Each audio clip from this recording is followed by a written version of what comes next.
The sun was a white, hot music hammer, beating the life out of the Wyoming plains. Silas Music Thorne felt the crushing weight of the world on his shoulders. His daughter, May, was a small, heavy bundle pressed against his aching back. She was only 4 years old. Her breath was shallow and jagged.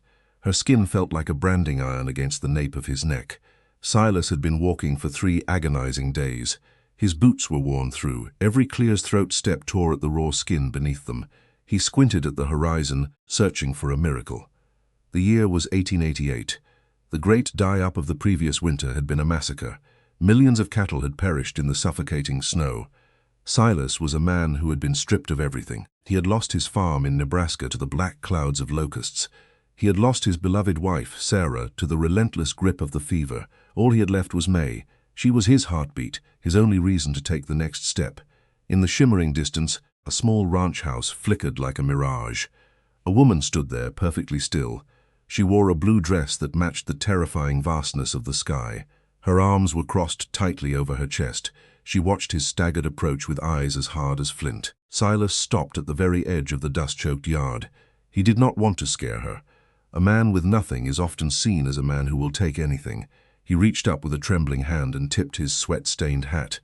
"Good afternoon, ma'am," he croaked. His voice sounded like rusted hinges grinding together in the wind. The woman did not move a single muscle. She scanned the man before her. He was a ghost draped in the grime of 1,000 miles. She looked at the small, limp girl strapped to his back. May's eyes were tightly shut. Her tiny, pale hand gripped the frayed collar of Silas's shirt. "You're a long way from nowhere, stranger," the woman said. Her voice was steady and sharp. It held the granite strength of a woman who survived on her own terms. "I'm looking for honest work," Silas said, his legs shaking. He took one agonizing step forward. "I can mend any fence the wind can knock down. I can break the wildest horses you've got. I can do anything you need, ma'am." He paused, his throat closing up as he looked at his daughter. "I don't need much in the way of coin. Just a corner for my girl to rest her head and a bit of milk to keep the life in her."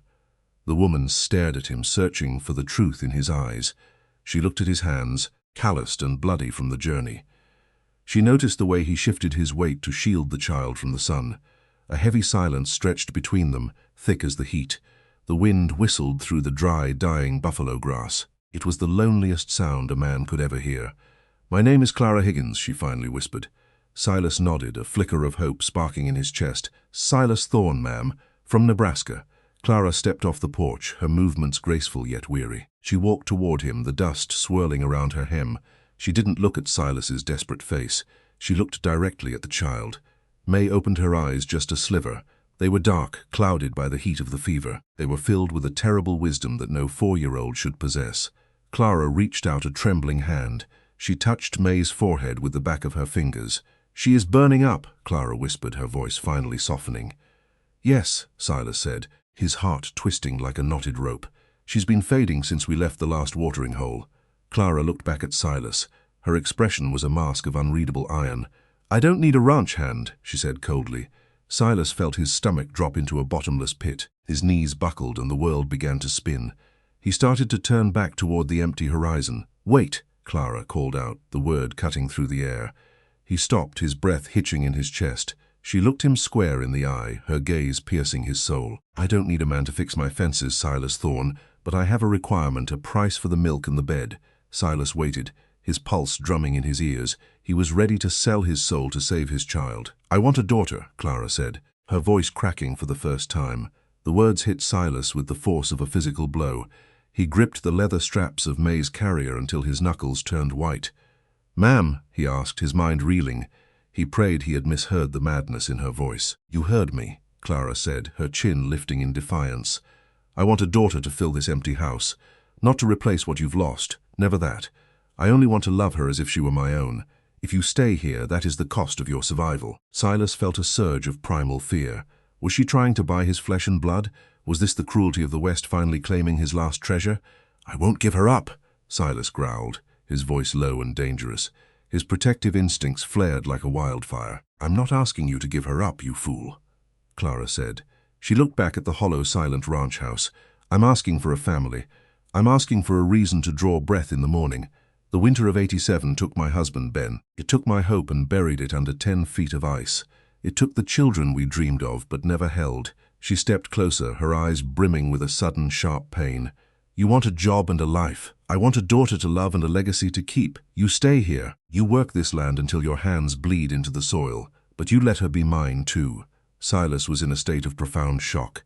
He searched the woman's face for any sign of malice. He saw only a deep, aching loneliness that mirrored his own. It was the shared language of the broken. "She needs medicine, Clara," Silas said, using her name for the first time. "I have herbs and willow bark in the pantry," she replied, "and I have a featherbed that hasn't been slept in for a year." Silas looked down at May. The girl's face was flushed, a terrifying shade of crimson. He had no choices left. "All right," Silas whispered, his voice thick with emotion. "We stay. She is yours to love."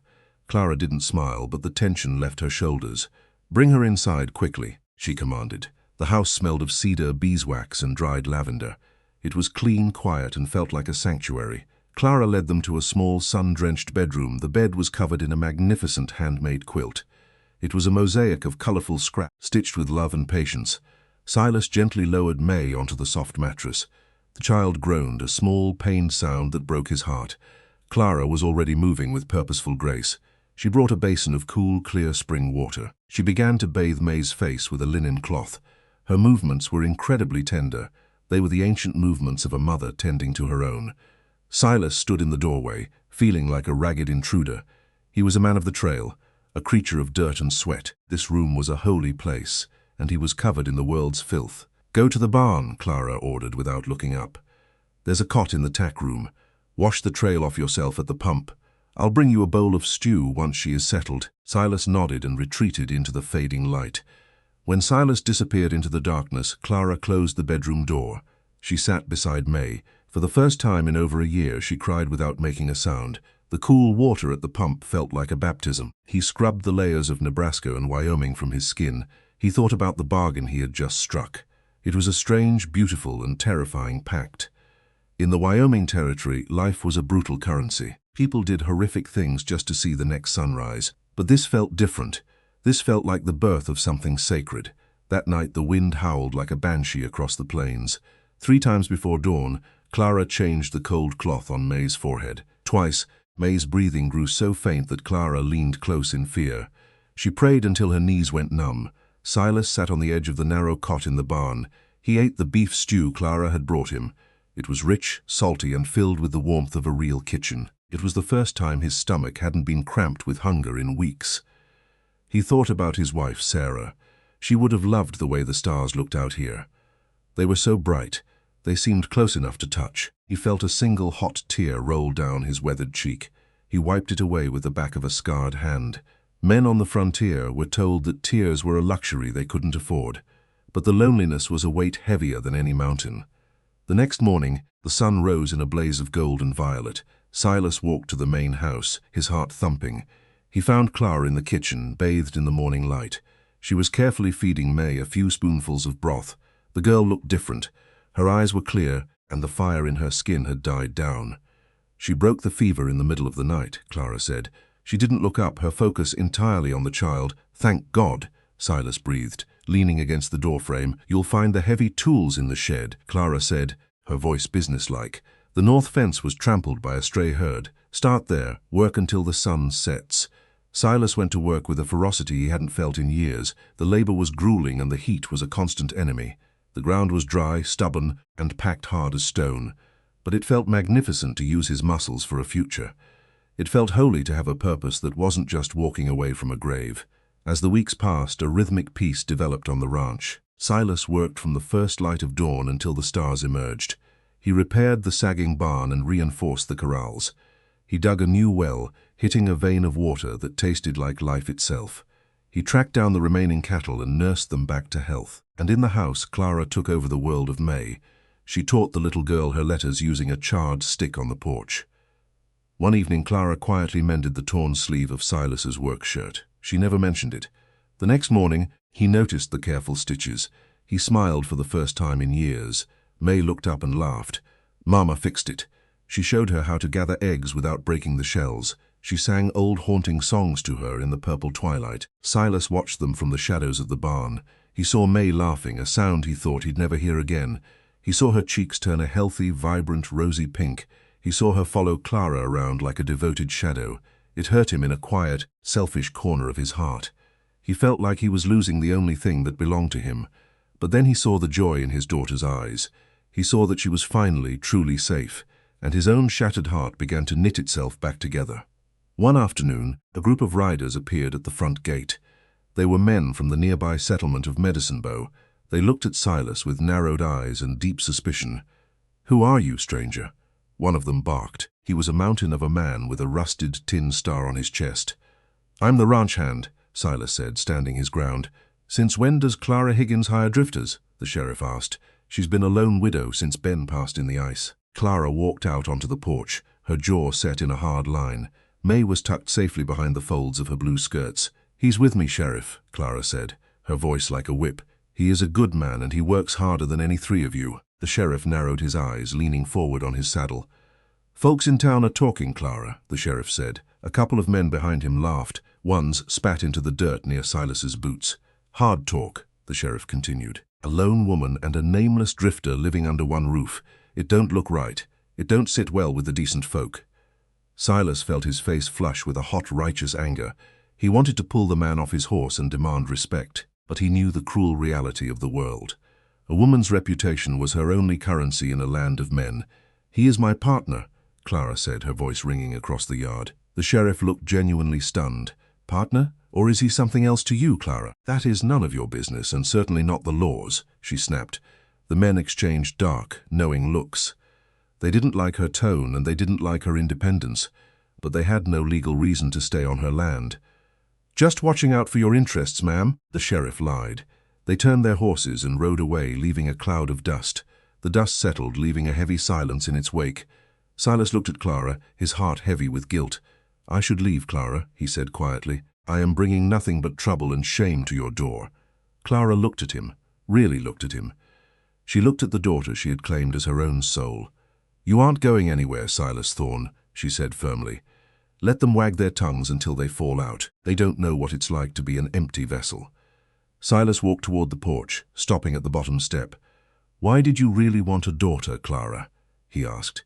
It was the question that had kept him awake in the tack room for months. Clara sat down on the top step, looking out at the horizon. She smoothed the fabric of her blue dress with trembling fingers. "I had a daughter once," she whispered, her voice barely audible. Silas froze, the air leaving his lungs. Her name was Rose. She was 3 years old. She died during the terrible winter of 1886. The wood ran out. The coal was gone. The cold was a beast that crawled through the cracks in the walls. I held her against my chest until she went cold in my arms. Clara's voice didn't shake, which made it even more devastating.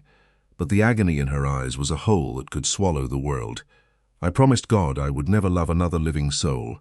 It hurts too much to lose them when the winter comes. But then I saw you coming up that trail. I saw a father who would walk through hell for his child, and I saw a little girl who was fading for lack of a mother.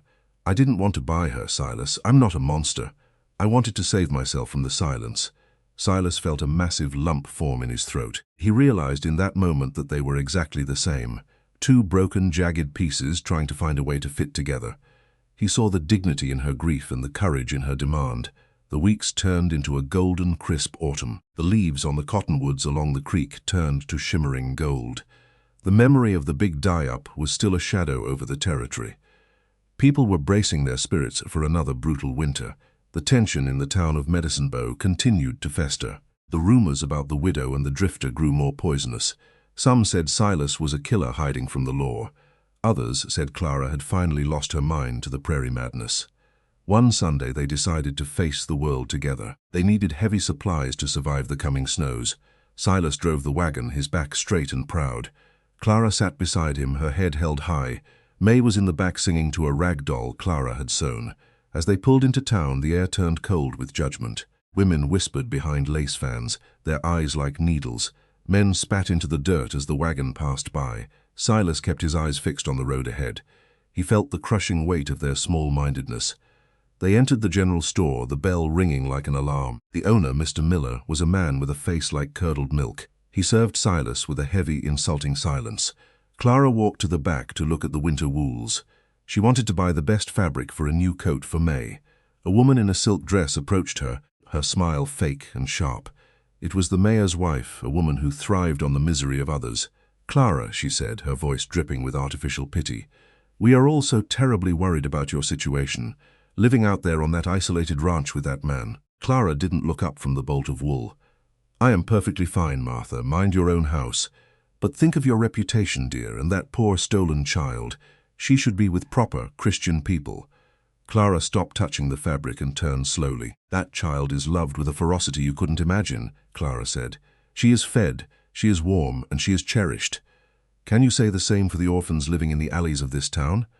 The woman gasped, her face turning a vivid shade of purple. She turned on her heel and scurried away like a frightened beetle. Silas finished loading the heavy sacks of flour and grain. He wanted to leave before the tension snapped into violence. But as they tried to pull away, their path was blocked. A group of men stood in the middle of the dusty street. The sheriff was at the center, his hand resting on his holster. "Thorne!" the sheriff yelled, his voice echoing. Silas pulled hard on the reins, his heart hammering. "What is it now, Sheriff?" "We're just heading home." "We got a telegram from the authorities in Nebraska," the man said. "A man fitting your description is wanted for grand theft." Silas felt the world tilt on its axis. "I have never stolen a thing in my life," he said, his voice iron. "They say a farmhand ran off with a prize horse and a bag of gold right around the time you vanished from your county." "That wasn't me," Silas roared, his frustration boiling over. "I walked every mile to this state. Look at my feet." The sheriff didn't look down. He only looked at his prey. "We have to take you in until the circuit judge arrives to verify." "No!" May screamed from the back of the wagon. She jumped up and threw her small arms around Silas's neck. Clara stood up, looking like a warrior queen of the plains. "This is a lie and a farce," she shouted at the crowd. "He has been working my land for months. He hasn't left my sight." "Step down, Silas," the sheriff ordered, drawing his weapon. Silas looked at May, who was sobbing into his shirt. He looked at Clara, who was trembling with a white-hot rage. He knew he couldn't fight a dozen armed men. He wouldn't risk a stray bullet hitting his daughter. He slowly, painfully climbed down from the wagon seat. The men swarmed him, pinning his arms behind his back. They shoved him toward the dark, cramped town jail. "I'll take care of her, Silas." Clara screamed as they dragged him away. "I promise you I won't let them touch her." The heavy iron door slammed shut with a finality that felt like death. Silas was plunged into a damp, freezing darkness. He sat on the narrow wooden bench, his head in his hands. He felt a soul-deep sense of despair. Was this the end of his long, bloody journey? After all the miles, the hunger and the grief, the world simply didn't want a man like him to find peace. Hours crawled by like insects on the wall. Back in town, Clara refused to leave. She demanded the telegraph operator send another message to Nebraska. Check again. Someone made a mistake. The operator sighed, but he sent it anyway. The sun went down and the jail became a tomb of cold air. Suddenly he heard the heavy thud of boots. The sheriff appeared at the bars, looking sour and annoyed. "You're a lucky man, Thorne," he muttered, fumbling with the keys. "What happened?" Silas asked, his voice cracked. "Another telegram came through an hour ago. They caught the real thief in Casper. He had the horse and the gold." Silas stood up, his body aching from the tension. He didn't say a single word to the man who had humiliated him. He walked out of the jail and into the crisp night air. The street was empty, the wagon was gone. His heart sank into the freezing mud of the street. Had the town finally broken Clara's spirit? Had she realized he wasn't worth the trouble he brought? He started to walk toward the ranch, 10 long miles away. He didn't care if his feet bled through his boots again. He would walk across the entire world to find them. But then he heard a familiar rhythmic sound. The click-clop of a horse and the creak of a heavy axle. A small lantern flickered in the darkness like a fallen star. The wagon pulled up. The horses stood low-headed and exhausted. Clara was driving, her face set in a grim, determined mask. May was fast asleep on the seat beside her, wrapped in the quilt. Clara stopped the wagon and looked at Silas. She didn't offer a platitude or ask if he was all right. She simply reached out her hand, palm up. Silas took it and the warmth of her skin flooded his soul. It was the hand of a partner, an equal and a savior. "Let's go home, Silas," she said, her voice soft as velvet. Halfway home, May woke for a moment. She reached out with sleepy little hands. One hand found Silas, the other found Clara. She fell asleep holding both. The drive back to the ranch was a holy silence. The stars were a canopy of light over the Wyoming plains. The Big Dipper hung low, guiding them through the dark. When they arrived, Silas carried May into the house. He tucked her into the bed with the scrap fabric quilt. He watched her sleep for a long, quiet time. She was his daughter by blood, and Clara's daughter by choice. The bargain was no longer a contract written in desperation. It was a living, breathing reality. Silas walked into the kitchen, where a single candle burned. Clara was sitting at the wooden table waiting for him. "I thought you wouldn't come back for me," Silas admitted. "I thought you'd be better off with the shadow I cast." Clara looked at him, the candle flame dancing in her eyes. "I told you once before, Silas Thorne, I was an empty house in a dead winter. You and that girl filled the rooms with life again. I don't care about the rumors or the trouble in town. I don't care if the whole world stands against us." She reached across the table and covered his hand with hers. "I want more than just a daughter now, Silas." Silas felt his breath hitch in his chest. He looked at this magnificent, iron-willed woman. She had saved his child's life, and she had saved his spirit. "I'm just a drifter with nothing to my name but my word," he whispered. "You have everything I will ever need," Clara replied. Neither of them moved. The silence lasted several heartbeats. Then Clara smiled through tears. Silas stood up and walked around the small table. He took her hands and pulled her to her feet. In the profound quiet of the Wyoming night, he kissed her. It wasn't a kiss of fleeting passion nor youthful fire. It was a kiss of promise, of survival, and of deep respect. It was the union of two souls who had survived the storm. The winter of 1888 arrived with a terrifying roar. It was a brutal, relentless season that broke lesser spirits. The snow piled high against the windows, blocking the light. The wind howled like a wounded beast across the plains. But inside the ranch house, the fire never went out. There was plenty of seasoned wood and plenty of food in the cellar. And for the first time in their lives, there was an abundance of love. Silas and Clara were married by a traveling preacher in the spring. May wore a dress made of the fine blue wool Clara had bought. She was the flower girl, the light of their lives. Everyone in Medicine Bow stood to watch. Many remembered the day the stranger first walked into town, carrying his little girl. Now, no one called him a drifter anymore. She was the daughter they both cherished above all else. Years later, people still spoke of the man who came from the trail. They talked about the widow who had the courage to take him in, but they didn't speak with malice or judgment anymore. They spoke with a sense of genuine wonder. They saw a family that had grown out of the dust and the ash. They saw a ranch that thrived when others crumbled. Silas Thorne never forgot the road he had traveled. He never forgot the crushing weight of May on his back. He never forgot the cold of the jail or the heat of the fever. But every time he looked at Clara, he felt like the richest man alive. He was a man who had asked for a job and a bit of milk, and he had been given a reason to live forever. Family isn't always about the blood that flows in your veins. Sometimes it's about the people who see you at your absolute worst and decide, with everything they have, to keep you anyway. It's about the hard bargains we make to survive the winter and the grace that turns those bargains into eternal blessings. The frontier is gone now, buried under the march of time, but the spirit of the family, forged in fire and ice, remains. Cherish the ones who stayed when the world told them to run, for they are the true miracles in this wild, beautiful life.